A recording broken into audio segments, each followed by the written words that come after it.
Pourquoi recruter des profils atypiques reste-t-il un défi pour autant d'entreprises? Le conformisme, les biais, les stéréotypes. Autant de freins qui empêchent l'innovation et la diversité. Pour autant, intégrer des talents différents, c'est booster la créativité, la performance et la résilience de son entreprise. Aujourd'hui, on casse les codes et on explore comment ouvrir la fenêtre d'Overton du recrutement.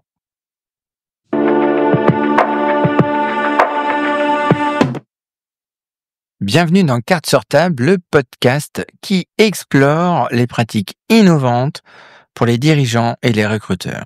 Aujourd'hui, on parle de recrutement atypique et du pourquoi c'est encore un défi pour de nombreuses entreprises. Alors, une statistique est assez folle, 7% des recruteurs déclarent être à l'aise avec le recrutement de profils non conventionnels. C'est une source qu'on a extrait de nos recherches de tendance des talents sur LinkedIn. Et il y a une citation qui a fait sens pour nous. Si vous embauchez toujours les mêmes profils, vous obtenez toujours les mêmes résultats. C'est de Verne Harnisch. Alors, pour parler de ce sujet, je suis toujours accompagné de mon duo de choc, Sabine et Jean-François. Alors, expert, là tu viens de me couper la parole. Alors tu m'as coupé le truc. Non, Donc c'est Sabine, la déesse. Sabine, la déesse de l'organisation des process et de la clarification de pas mal de processus en entreprise. Et Jean-François, notre expert. Moi, quoi? En ressources humaines. Voilà. Et de capital humain. Capital humain. Eh oui, parce que ça, faut même le dire. Oui, tout à fait. Donc, pour lancer ce thème, eh bien, nous allons laisser la parole à Sabine. La déesse. La déesse. Alors, aujourd'hui, on va se poser une question clé. Pourquoi les entreprises ont-elles encore du mal à recruter des profils atypiques? On voit que cela repose sur plusieurs facteurs. Le conformisme du recruteur, le manque de visibilité des talents atypiques, les stéréotypes et les craintes, et enfin le manque de préparation des recruteurs. Selon les statistiques également, les entreprises qui conservent la diversité voient leur performance augmenter de 35% en moyenne. C'est énorme. C'est énorme. C'est même McKinsey qui le dit. Oui, alors si Donc c'est là- McKinsey... Non, mais ce qui est important, c'est quand même, regardez, les entreprises qui conservent la diversité, c'est-à-dire qu'ils ont remis la diversité au centre de leur process, voient leur performance augmenter de 35% en moyenne. Je crois qu'il n'y a pas beaucoup d'entreprises qui peut passer à côté de ce truc-là, en fait. Non, mais ce qu'on remarque, c'est que la peur d'y aller est tellement plus forte que la peur de gagner. C'est qu'ils n'y vont pas. Ah non? C'est la difficulté aujourd'hui des entreprises, c'est que à explorer, parce que on en revient à ce qu'on a pu dire dans les précédents épisodes, c'est que il faut aller vite, donc on manque de temps pour recruter, donc Pas de vision, pas de vision. pas de stratégie. Non. On va utiliser les vieilles marmites qu'on a l'habitude C'est d'utiliser. ça, on les remet sur le feu, On les remet sur le feu. Et c'est... on fait un nouveau bouillon, mais ça fait la même chose, Voilà. donne la même soupe à la fin. Et donc, en fait, On améliore un peu avec les épices de temps en Oui. temps. Mais... Oui, mais en fait, c'est du saupoudrage, C'est ça. en fait. Et, Exactement. en fait, aujourd'hui, le problème de recrutement, le problème de recrutement n'est qu'un effet pour moi. Je sais pas si vous me rejoignez sur ça. La cause est bien plus profonde. C'est-à-dire qu'on est dans une mutation et on est dans une hyper-adaptation de ce qui doit se passer. On doit aller vers et non plus éviter ce qui se passe. Mais il y a des statistiques qui sont folles. 80% des recruteurs admettent privilégier les candidatures ayant un parcours identique ou similaire au profil qu'ils ont déjà, plutôt que d'aller chercher de l'innovation dans leur recrutement et de la nouveauté et de la diversité. Et ça, c'est Harvard Business Review qui le cite. On se rend compte quand même que, bon, le milieu du recrutement, les recruteurs, c'est pas d'hier. Non, c'est pas d'hier. La difficulté, c'est que là, on reste toujours sur la notion de temps. Donc, on parlait du temps qu'il fallait pour recruter, et donc ce temps-là, il leur est imparti. Il y a même aujourd'hui des KPI, donc il y a des objectifs sur les délais de recrutement qu'il faut tenir et qui sont de plus en plus courts. Pourquoi? Je sais pas. C'est qu'il faut gagner du temps à recruter. au détriment de la qualité. Alors, on va partir dans la première partie que tu as énoncée tout à l'heure, le conformisme des recruteurs et les biais d'inconscience. Je te laisse introduire un peu ça. Justement, Julien, la question importante là, c'est pourquoi les recruteurs ont-ils toujours tendance à chercher les clones des profils existants? Alors, Pouvoir nous éclairer là-dessus. ça vient de plusieurs biais cognitifs et ça, on a découvert la passion de Jean-François. Elle est récente, la passion. Elle est récente, mais c'est un sujet qui est passionnant en fait. Les biais cognitifs, il y en a plus de 250 répertoriés. Un biais cognitif, c'est quoi? C'est un bug du cerveau en fait. Et on va retrouver le premier biais de cognitif qui vient dans cette liste, c'est le biais de similarité en fait. On fait plus confiance à ce qui nous ressemble. Et d'ailleurs, je vous invite à aller écouter un précédent épisode qu'on a enregistré sur le recrutement de ce qui nous ressemble. Exactement. Ce biais-là, en fait, il fout un peu le bazar, en fait, parce que c'est une fausse rassurance. C'est parce que il ressemble à l'image, alors on va aller même un peu plus loin, l'image interne que je me suis fait, ou la projection externe de ce que j'ai dans mes équipes, et ça va me rassurer. Derrière, on va avoir le deuxième qui vient en cascade, c'est le biais cognitif de confirmation. Alors là, c'est très rigolo parce qu'on va aller chercher des preuves que notre méthode actuelle est la bonne dans le process du candidat, dans son CV, dans sa façon de fonctionner, dans les réponses qu'il va nous dire. Il y a le fameux « et t'as vu là ?» C'est la réponse qu'on attendait. C'est ça. Et là, on pourrait résumer ça pour les deux premiers à, j'ai fait de l'effet miroir. On se regarde dans une glace et celui ou celle qu'on veut voir en face doit nous ressembler.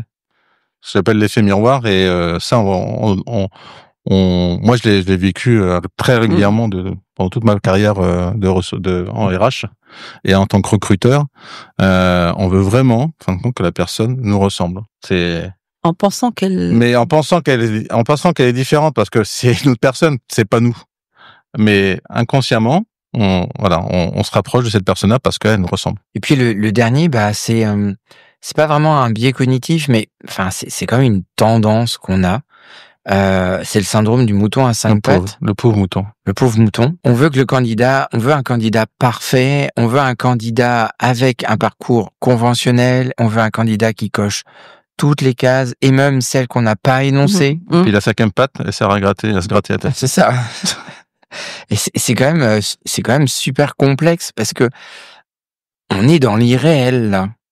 Ouais, carrément. Puisque, je me permets un petit pas de côté, mais la personne qu'on va recruter, elle connaît pas l'entreprise. Alors, pourquoi on voudrait qu'elle coche déjà toutes les caractéristiques, les compétences, les savoir-faire et ce qu'elle va apporter sans connaître l'entreprise? C'est une question de facilité. On va aller vers ce qui va être le plus rapide, donc on espère trouver le clone de ce qu'on est, en pensant que, logiquement, vu c'est notre clone, que la personne fonctionne comme nous, qu'elle va avoir la même réflexion que nous, elle va être en capacité de faire la même chose que nous. Donc, gain de temps. Sauf que ce n'est pas vrai, puisque la personne n'est pas, comme tu dis tout de suite, ce n'est pas nous. Donc, obligatoirement, il y a une perte de temps, puisque la personne a sa personnalité et que on ne réfléchit pas tous de la même façon. Puis on n'est pas dans son cerveau. Et on n'est pas dans son cerveau.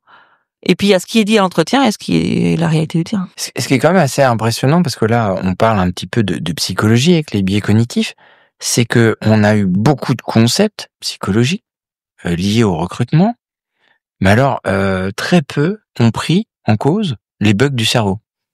Oui. Quand on réfléchit.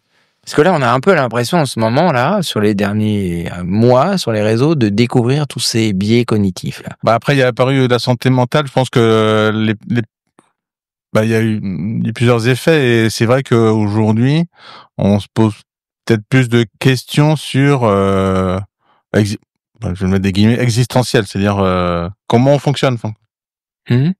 On a passé une période Covid compliquée où il y a eu pas mal de remises en question personnelles. Et aujourd'hui, tous ces sujets de pourquoi on fait comme ci, pourquoi on fait pas comme ça, est-ce qu'on pourra pas faire autrement, viennent en fin de compte sur le devant de la scène, alors que avant on se posait pas on se posait pas de questions, on y allait tous chousse. Direction directe, hein, c'est faut du monde en bas, faut du monde dans les ateliers, faut du monde, faut y aller. On recrute, il s'en va, aucun en manque un autre. On est vraiment dans un format de performance, mais performance qualitative, c'est-à-dire qu'à un moment donné, il en faut 10, il m'en faut 10. S'il en manque un, j'en prends un 10e, et puis voilà, sans se poser. Et là, pendant 2 ans, avec l'effet Covid, tout le monde est redescendu. Dit, mais en fin de compte, je sers à quoi? En quoi je suis utile? Alors, C'est quoi mon objectif? C'est de faire comme ça du quanti, sans se poser à un moment donné la question, est-ce qu'on pourrait faire autrement? alors, je vais peut-être pas me faire de pote là sur ce que je vais dire, hein, mais j'ai l'impression que tout ça, tout ce que tu viens de décrire, a forcé les gens à aller chercher un petit peu d'autres choses à côté. Mais quand on revient dans le dans l'habituel, ce qu'on vit maintenant, eh bien, c'est un peu comme si le naturel revient au galop en fait. On a été chercher des concepts, on les a mis en place, on a regardé, mais tout ça est resté conceptuel, mais on est revenu beaucoup plus fort sur ce qu'on faisait avant. Et donc du coup, ces concepts sont restés en haut là, En lévitation. en lévitation, mais ils n'ont pas été appliqués. Non, parce qu'on s'aperçoit que, enfin, ce qu'on avait perdu, qu'on a retrouvé très rapidement. Parce que je pense qu'on n'avait pas le choix non plus de les retrouver, parce que Oui. la société est telle qu'elle est, hein, elle est incertaine, mais elle va très très vite, c'est très rapide, et donc faut pas rater le train. Donc si on rate le train, si on se pose trop de questions, on passe à côté de business et de performance.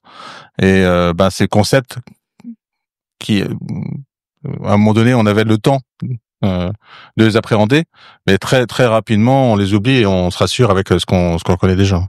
Ok. Alors, moi, j'avais une question pour toi, Julien, par rapport aux biais cognitifs.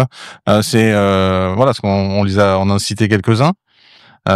Comment un dirigeant peut faire pour en sortir? Je vais proposer 3 axes en fait. Le premier axe, c'est en remettant en question ces critères de sélection. Doit-on vraiment exiger des diplômes X pour une compétence Y en fait? Est-ce que je peux pas sortir de cette habitude? Je veux ça pour ça. Est-ce que je peux pas ouvrir un peu le champ des possibles déjà? Le deuxième truc, c'est personne ne détient la science infuse. Pourquoi on est autour de cette table aujourd'hui? Parce que j'avais envie de renforcer la vision avec ta vision, pour pouvoir proposer aux entreprises une offre beaucoup plus globale. Et puis surtout, à 3, on est beaucoup plus fort. Alors, fort de cet exemple-là, on va inclure beaucoup plus de personnes dans le process. Le processus pour diversifier les points de vue, pour mettre des garde-fous, parce que déjà, on peut pas tout voir, et puis il y a des choses qu'on va aller vérifier avec d'autres personnes. Et puis, on en a parlé dans un autre épisode, c'est en testant la compatibilité dans l'entreprise, en faisant de l'immersion du vie ma vie, vraiment, d'investir sur une demi-journée, une journée, pour voir à la personne en se basant sur une expérience unique, et de lui faire vivre une expérience. Et non plus rester encore sur un échange où chacun joue la commedia dell'arte, où on essaie de plaire à tout le monde. Non. Et on pose la question. Et en fait, il n'y a pas de honte à pas savoir, en fait.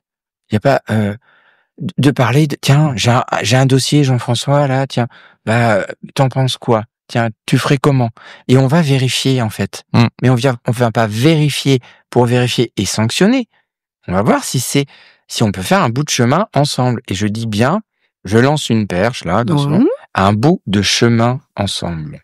Tout à fait. Je vois ce que tu veux dire.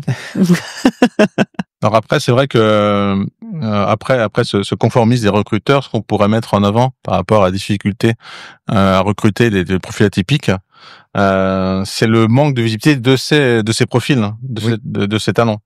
Alors c'est vrai que le talent, j'évite trop de l'utiliser parce que du coup tout le monde devient un talent. Oui. Donc moi je dirais plutôt profil atypique.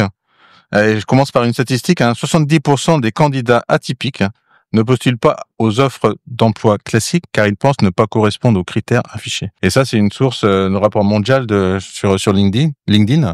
Ce que je pourrais également ajouter, c'est qu'aujourd'hui également, les processus de recrutement classiques ne conviennent pas non plus aux profils atypiques. Donc, à un moment donné, ils peuvent même pas prétendre être identifiés dans la première sélection de candidats. Et alors Julien, pourquoi c'est que ces talents atypiques non, pas Julien, bien plutôt je posais la question à Sabine. Oui.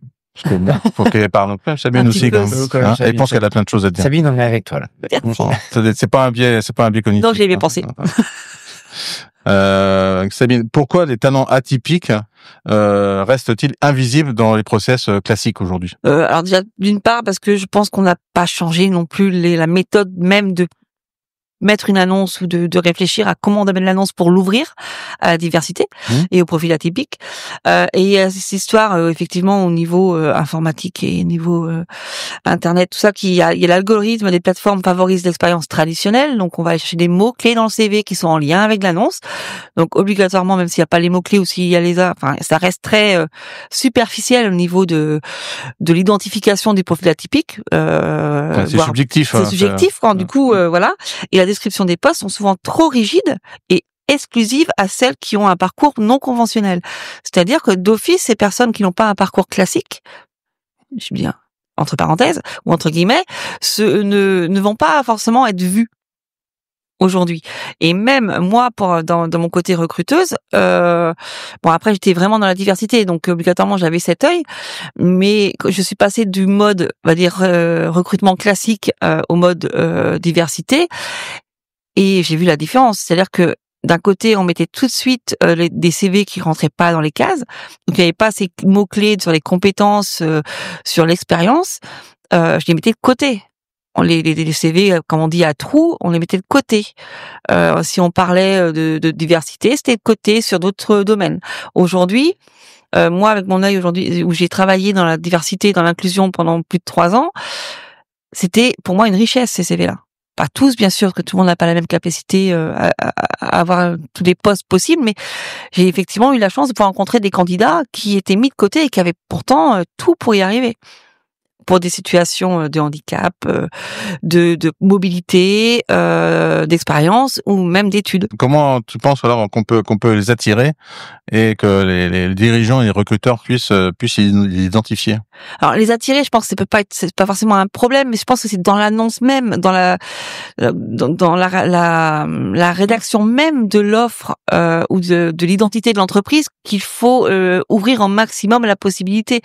Aujourd'hui, il y a des compétences qui s'apprennent à l'extérieur. On peut être tout à fait autodidacte dans un domaine sans avoir fait d'études ou avoir d'expérience. Donc c'est vraiment d'essayer d'ouvrir un maximum ces choses-là en allant chercher les compétences transversales et surtout en ne se fermant pas à cette fameuse diversité, que ce soit géographique, situation de handicap et de formation de compétences. Ça c'est une certitude pour moi. Mais ça c'est l'entreprise qui doit ouvrir à ce niveau-là, et parce que les profils atypiques postulent, visibles ou invisibles, mais ils postulent, mais ils ne sont pas forcément vus. Et c'est là la difficulté. C'est intéressant ce que tu dis, parce que là, ça me rappelle une expérience là avec une personne en atelier de production. On est encore loin d'imaginer. Moi, je suis tombé de ma chaise quand quelqu'un m'a dit oui, il y a une femme qui a postulé sur un profil en atelier. Et on m'a sorti pléthore d'excuses et quand je voyais le CV de la personne, c'était hallucinant. Et elle a déposé son CV, pas par hasard, mais bon, c'était en dernière chance, quoi. La fin de cette histoire, elle est là un peu. Elle a été prise en entreprise. Alors, depuis 6 ou 7 mois, voilà, c'était leur coup de génie. Oui, en attendant, quand j'ai entendu les freins au départ, il y a des freins à lever, oui, qui sont énormes. Il y a d'autres axes. Alors, il va y avoir tout ce qui va être canaux pour aller à la rencontre d'eux, c'est-à-dire vers les réseaux sociaux. Il va effectivement, alors dans mon domaine, il y avait des forums spécialisés effectivement pour les profils atypiques.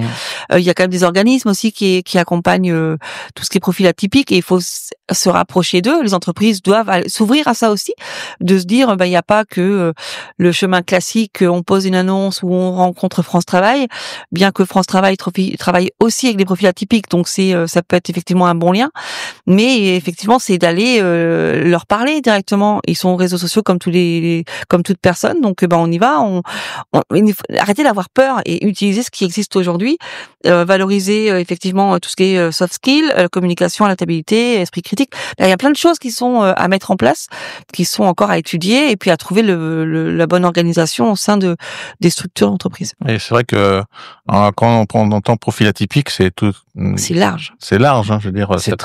Un profil atypique, c'est une personne qui n'a pas forcément eu un parcours très linéaire. C'est une personne atypique et qui correspond pas forcément à votre besoin par rapport à un profil qui va avoir un cursus scolaire bien calé, 2 expériences calées dans la profession qu'il exerce et tout. Voilà, donc ça peut être déjà ça, mais aussi des profils atypiques liés à la diversité, profils par exemple atypiques de personnes qui sont en situation de handicap par exemple. On s'en en voit beaucoup. Et là, c'est pareil, les processus de recrutement aujourd'hui ne sont pas du tout adaptés à ces profils. Ah non, mais moi j'ai vu des choses quand même assez fortes sur des mamans qui élèvent leurs enfants, qui font ce sacrifice d'élever leurs enfants pendant plusieurs années, pendant 4-5 ans, de quitter le monde professionnel pour une question personnelle, d'élever leurs enfants, ou avec des bonnes compétences, ne retrouvent pas de travail au bout de 4-5 ans. Elles mettent longtemps. Elles repartent en arrière sur ce qu'elles avaient acquis pourtant avant de s'arrêter pour élever leurs enfants. J'ai eu d'autres personnes avec des accidents de parcours de vie, ça arrive. Une vie professionnelle n'est pas linéaire, une vie personnelle non plus, où on me refusait les CV parce qu'il y avait eu une trop grande période d'absence. Alors, on connaît une entreprise qu'on a visitée il y a quelques temps, qui nous disait que lui, il préférait choisir des personnes avec un parcours identitaire, un parcours professionnel, avec des vraies expériences, avec des échecs aussi des fois, des personnes qui ont eu possiblement une expérience d'entrepreneur, d'indépendant, et qui savaient à un moment donné se remettre en question dans le... Et lui, le dirigeant là, ça lui correspondait plus parce qu'il était vraiment ouvert à ce genre de profil. Je vais aller plus loin. Je vais vous citer un exemple. J'ai eu la chance d'aller un peu au Québec et j'ai rencontré un producteur de pommes de terre qui faisait 600 000 tonnes de patates à l'année. Imaginez le volume. Et donc tout ça, c'est dans des champs, c'est loin, on fait pas 600 000 tonnes sur une petite exploitation. Donc il y a des responsables de parcelles, Et j'ai discuté avec cette personne qui s'appelle André, et donc bon, le Québec, il fait quand même très froid l'hiver, donc la saison de la patate est très courte. Et ces responsables de parcelles, il les a sélectionnés d'une façon complètement différente que tous les autres, c'est-à-dire qu'il a pris des gens qui ont eu des embûches dans leur vie et des gros accidents. Parce qu'il était sûr que ces personnes-là allaient maintenir une rentabilité et surtout une expérience par rapport à ce qui leur était demandé. C'est-à-dire parce qu'ils avaient eu un échec, parce qu'ils avaient eu un traumatisme dans leur vie, une expérience compliquée, ils pouvaient se raccrocher à eux parce que très souvent c'était leur dernier espoir. Et le reste de l'année, ils formaient ces gens-là à la restauration et ils avaient une petite roulotte au bord de la route. Donc c'est-à-dire que moitié de l'année, ils étaient à leur compte avec leur petite roulotte, ils leur mettaient le pied à l'étrier, et l'autre moitié, ils étaient responsables de la parcelle. Mais alors, le point commun de toutes ces personnes que j'ai rencontrées, c'est qu'elles ont eu des expériences plus ou moins bonnes, mais qui les ont emmenées à être acteurs de leur vie. Et ça a été une claque monumentale, parce qu'il m'a dit un truc, moi je veux des niaqueurs, des gens qui arrivent, qui en veulent, et que la patate c'est quand même compliqué, c'est pas... Non, c'est faut avoir la patate. Hein. Faut avoir la patate. Ouais. Oh, elle est jolie. Attention. Et donc du coup, moi ça m'a marqué en fait. J'ai gardé cette expérience avec André qui m'accompagne tous les jours, parce que quand j'entends non c'est ce mot qui redit des niaqueurs en fait. Mais ouais, ça, moi, je l'ai vu, hein, sur les profils que j'ai eu où j'ai accompagné même moi une de mes salariées qui avait élevé ses enfants pendant 14 ans, n'avait pas travaillé depuis 14 ans, arrivait vraiment par l'entrée inclusion et qui a fini par, effectivement, moi, je l'ai embauché sur un stage, et ce besoin de reconnaissance qu'ils ont. Et le fait que je lui ai donné sa chance, j'ai eu un résultat très positif au final sur son rendu qualitatif et de production. Et souvent, pourquoi les dirigeants, les recruteurs ne vont pas là, parce que je pense que déjà, ça leur, ça plaît pas. Ça plaît pas. C'est pas que ça plaît pas, c'est qu'ils connaissent pas, ils ont peur, et ils ont pas le temps. Puis c'est pas conventionnel. Puis c'est pas, non, mais ça demande une réflexion différente. Ça demande une connaissance. Un processus différent, et donc, et c'est surtout la peur de dire, mais qu'est-ce qu'on va pouvoir faire avec eux? C'est ça, je pense que c'est ça. L'adaptation de l'entreprise. L'adaptation, ouais. C'est ça. Et en fait, quand on réfléchit, l'entreprise aujourd'hui, on demande à l'entreprise d'être flexible. La vie d'une entreprise n'est pas linéaire. Elle s'adapte. Les marchés fluctuent, les offres, il y a des aléas. Pourquoi on demande pas ça? Pourquoi ça rentre pas dans l'ADN? Vous qui... C'est la différence qui dérange. Pour moi. C'est la différence qui dérange. Moi, j'irais plus loin, parce que quand on fait de la différence, quand on va un peu plus loin avec l'humain, de manière générale, c'est la peur de perdre du pouvoir. Donc en fait, on enlève de l'humain. On enlève de l'humain pour mieux contrôler. Exactement. Non, mais c'est pas faux. Non, mais on y va. Moi, je suis assez d'accord.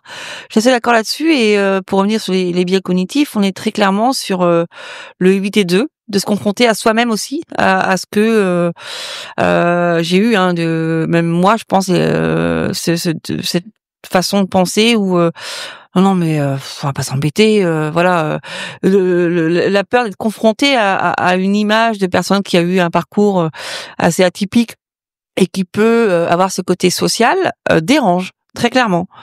On n'est pas là pour faire du social. On n'est pas là pour faire du social, ça aussi c'est vrai. Donc en fait, on est en train de parler aujourd'hui de beaucoup d'humains, mais en fait, on se rend compte qu'il est pas du tout. Non, puis c'est surtout pour pas le confronter à ses propres perceptions. Quelque part, on parle on veut protéger. Ses propres vulnérabilités, voilà. Je pense. Voilà, c'est ça. Parce qu'à un moment donné aussi, on a, à un moment donné, nos vulnérabilités propres. Et ça, performance et vulnérabilité, ça fait pas bon ménage. Et non, ça marche pas en entreprise. Ça ne fonctionne pas. On voit bien la difficulté sur l'échec en France. C'est quand même un truc. Non, mais l'échec et la réussite. Ceux qui réussissent, ils se font laminer aussi. On a des grosses difficultés là-dessus sur l'échec, sur la performance de manière générale. Et c'est ça. Donc, et on ne veut pas surtout là-dedans pour garder en fin de compte ces strates de position.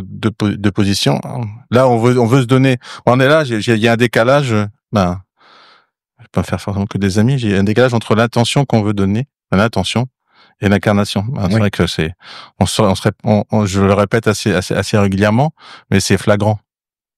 On est dans l'intention mais on n'est pas dans l'action. Je vais mettre ça sur un dossier RSE, un projet RSE, ça, machin. Je vais dire que je suis inclusif, diversité, que j'embauche, machin. Mais en réalité, Ce que tu me dis là, ça me fait penser à une entreprise que j'ai accompagnée il y a 7-8 mois, où on avait au tout début défini les valeurs. Les 5 valeurs fondamentales, et on avait fait une espèce de, je sais pas comment ça s'appelle, alors, vous savez, il y a un mot, puis on prend une lettre de l'autre mot pour repartir, là. On a fait un joli design avec les valeurs de l'entreprise. Je crois que de mémoire, entre le deuxième accompagnement et le moment où ça a été affiché, il s'est passé 5 mois. Ouais. Et tous les mois, je répétais, mais où sont vos valeurs? Où elles sont affichées, en fait? Ah, mais ça va arriver, Julien, ça va arriver. Il a fallu un jour que je me fâche, mais je dis, mais attendez, vous avez fait un super boulot, on a bossé. C'est votre ADN et vous l'affichez pas, en fait. Par contre, ce que je voyais à côté, et là, bon, encore une fois, je me fais pas me faire de potes, mais c'est pas grave, c'est que je voyais que des entorses à ces valeurs de la part du dirigeant. Donc, c'est-à-dire qu'il pointait le dysfonctionnement chez l'autre, mais lui-même ne respectait pas. Et ça m'a rendu dingue jusqu'à un moment donné dire, mais attendez, mais on va les afficher dans votre bureau. Et donc, un matin, je suis arrivé avec un A3 imprimé. Discrètement, je l'avais pris en photo. Et je l'ai imprimé, je l'ai posé sur son bureau et je lui ai dit, je crois qu'on va la mettre sur votre porte d'entrée. Parce que c'est le meilleur endroit pour que ça soit vu par tout le monde, en fait. Bon, une semaine après, au-dessus de la machine à café, à l'endroit stratégique, ils avaient affiché. Mais il s'est passé 5 mois. Et là, je rejoins ce que tu disais. L'alignement, en fait. Je peux pas demander aux autres de faire des choses que je ne fais pas moi-même. Je suis le dirigeant de l'entreprise. Je suis le garant, alors, économique, mais aussi pour donner la vision et la direction. Et ça passe par ça, en fait. Bah, ça passe par la position du dirigeant. Il y a pas de sujet. Et les craintes et les stéréotypes, voilà, ça commence déjà par l'intention d'aller vers le changement et de passer à l'action pour ce changement. Et je tire pas un boulet rouge sur les dirigeants. C'est vraiment, c'est un métier. Être dirigeant de son entreprise, ça s'apprend, c'est un métier, c'est au quotidien et ça demande des recadrages perpétuels. Alors c'est vrai qu'on peut retrouver plusieurs peurs dans ce qu'on disait par rapport au profil atypique. La peur du changement. Il peut remettre les habitudes internes, voilà ce que je disais tout à l'heure. Il y a aussi la difficulté d'intégration. Évidemment. Ça sera on faudra adapter le processus. Et puis comment l'équipe va l'accueillir, parce que voilà, comme il va être un peu différent des autres, donc comment ça va se passer. Donc ça aussi il faut le préparer. Et il y a l'incertitude de la performance. Et si jamais ça ne marche pas, mais en fin de compte, pour tout candidat c'est comme ça. Pourquoi un candidat atypique, on se poserait la question, et pas pour un candidat classique? La question devrait être posée à chaque fois qu'on embauche une personne. Et là, on va plus rester. Là, c'est juste entre guillemets, des excuses à ne pas y aller. Oui, c'est ça, en fait. Éviter d'eux. C'est le éviter d'eux. Et comment dépasser ces stéréotypes, Jean-François?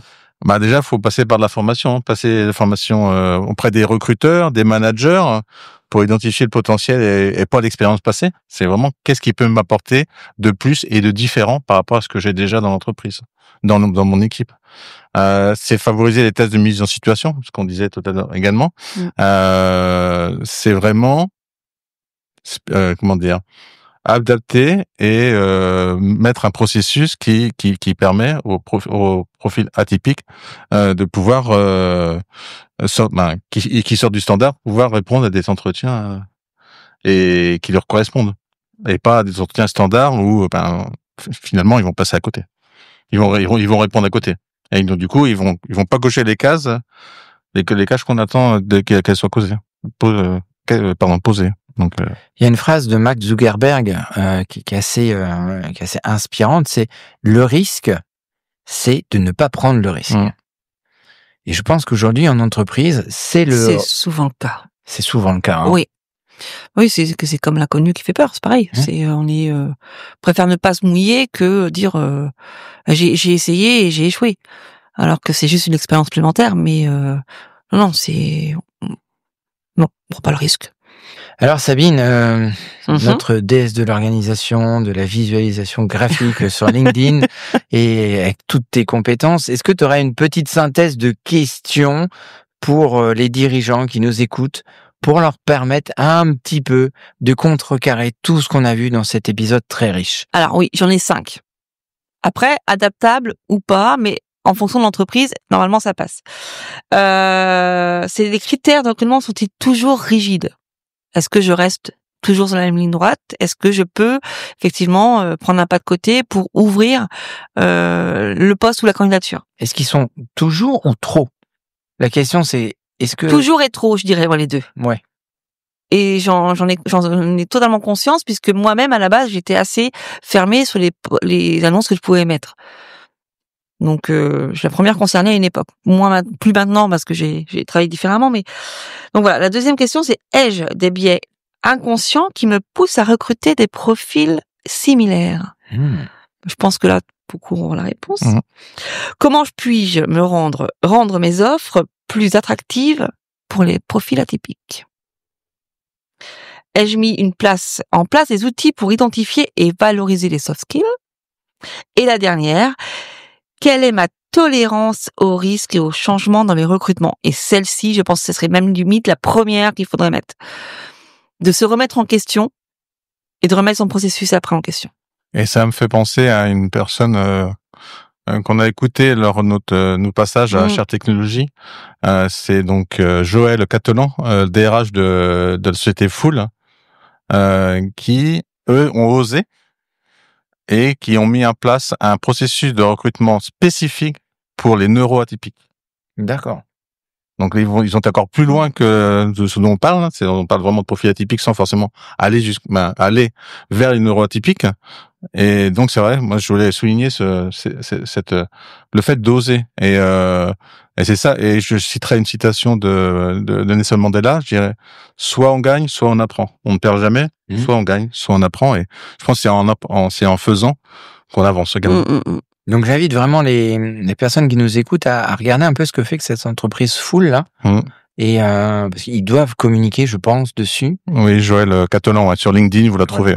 Et de regarder un petit peu. Là, c'est un exemple concret de ce qu'on peut faire. On peut pousser le système beaucoup plus loin. Et voilà, c'est la vraie vie aussi des entreprises. Et puis elle disait aussi tous les bienfaits, en fin de compte, tout ce que ça a pu apporter de positif aux équipes. Parce que ça se prépare, bien sûr, ça se fait pas. Oui, ça se fait pas sur un coin de table, ça se prépare vraiment, ça se met en place. Et par contre, le bienfait que ça peut apporter à l'entreprise en général et aux collaborateurs. Ouais, tout à fait. Alors pour lancer la conclusion de cet épisode, on citera Richard Branson. Recruter autrement, c'est bâtir une entreprise plus forte et plus solide.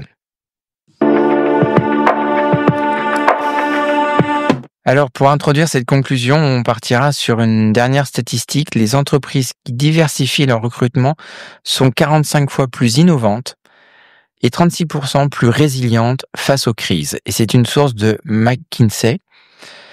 Alors, on l'a vu aujourd'hui, ne pas recruter des profils atypiques, c'est se priver d'une richesse qui peut transformer une équipe et offrir un avantage stratégique. Je pourrais ajouter à cela que les entreprises qui osent ce pari gagnant, ils vont voir multiplier leur créativité, également favoriser l'adaptabilité et gagner en attractivité sur leur marché. Ça c'est inévitable. Et moi je finirai donc. Alors, êtes-vous prêt à ouvrir la fenêtre d'Overton dans votre recrutement? Sur les profils atypiques. Voilà. Alors, si c'était, je vais pas y arriver. Oh là, c'est la fin. Allez, on y va. On y va une troisième fois. Si cet épisode, vous a plu, si vous a inspiré, si il a suscité des questions et il vous a même dérangé, n'hésitez pas à vous abonner, à mettre 5 étoiles sur la plateforme où vous nous écoutez et partager cet épisode pour aller inspirer vos collègues, vos amis dirigeants. Et surtout, ne retenez pas la fin atypique, la conclusion de Julien, autrement on n'aura pas 5 étoiles, ça c'est sûr. Je vous dis à très bientôt. À bientôt. À bientôt.